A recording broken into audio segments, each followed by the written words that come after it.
আমাদের নিজেরও স্টাডি আছে, আমরা একটা ভালো জায়গায় পাবলিশ করেছি, দরিদ্র মানুষের প্রাইসের ব্যাপারে সেন্সিটিভ, ধনী মানুষ না, এটা একটা দিক। আর দ্বিতীয় একটা ইম্পর্টেন্ট এখানে ইস্যু হলো বাংলাদেশের যে তামাকের টোটাল যে মার্কেট শেয়ার তার 90% হলো নিম্ন মধ্যস্থ। তো আপনি যদি পাবলিক হেলথ বেনিফিট চান এই জায়গায় আপনাকে হাত দিতে হবে। থার্ড, আপনি যে প্রাইসের গ্যাপ যত বেশি রাখবেন তাহলে মানুষের সুইচিং টেন্ডেন্সি থাকবে।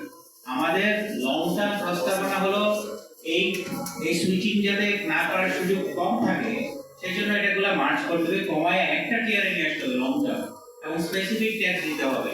এই আলোচনা আমরা এত ডিটেইলসে গেলাম না, সেই কারণে আমরা এই নিম্ন স্তর থেকে শুরু করতে যাচ্ছি। এবং চতুর্থত আমি স্লাইডে দেখেছি সে অলরেডি 7 টাকা 8 টাকা ব্যয় করছে, তাহলে সে 1 টাকা 2 টাকা বেশি ব্যয় করবে, সেটা সরকারের কোষাগারে যাবে, সে কনজাম্পশন কমাবে, তার নিজেরও স্বাস্থ্যের উপকার হবে।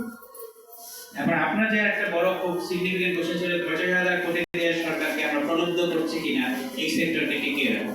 আমাদের প্রস্তাবে এই জন্য স্পেসিফিক ট্যাগ করা হয়েছে, ওই 4 টাকা সরকার পুরো নিয়ে যাবে। আপনি যদি অ্যাডভালারাম দেন, পার্সেন্টেজে দেন, তাহলে দাম বাড়লে তামাক কোম্পানিরও লাভ হয়, তাহলে সরকার এটা পায় না। আমরা কিন্তু এটা স্পেসিফিক অ্যাড করেছি, এবং you are very right on that.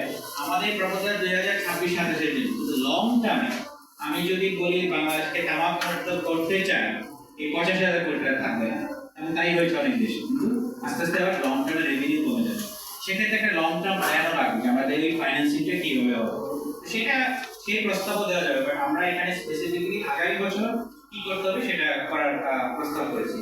Rich খুব হাই, তারা মাল্টিন্যাশনাল কোম্পানি, ইভেন এই টোবাকো কোম্পানির পক্ষে অ্যাম্বাসেডরদেরকেও দেখা গেছে লবিং করতে।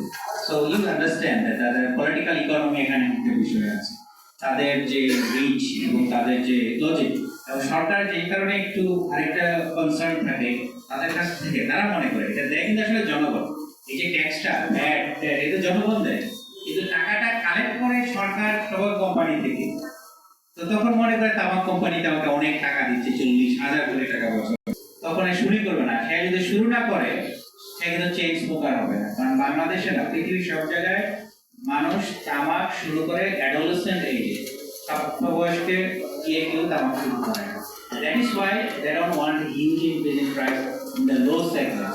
সবাই জীবনে যারা বিড়ি খান, সিগারেট খান, মনে করে দেখেন জীবনে প্রথম সস্তা সিগারেট দিয়ে শুরু করছেন, দেখি এটা কেমন, দ্যাট ইজ একটু টাকাটা বলি। এবং আপনার কোশ্চেনটার একটা ইন্টারেস্টিং ইনসাইট আছে, thank you for this question.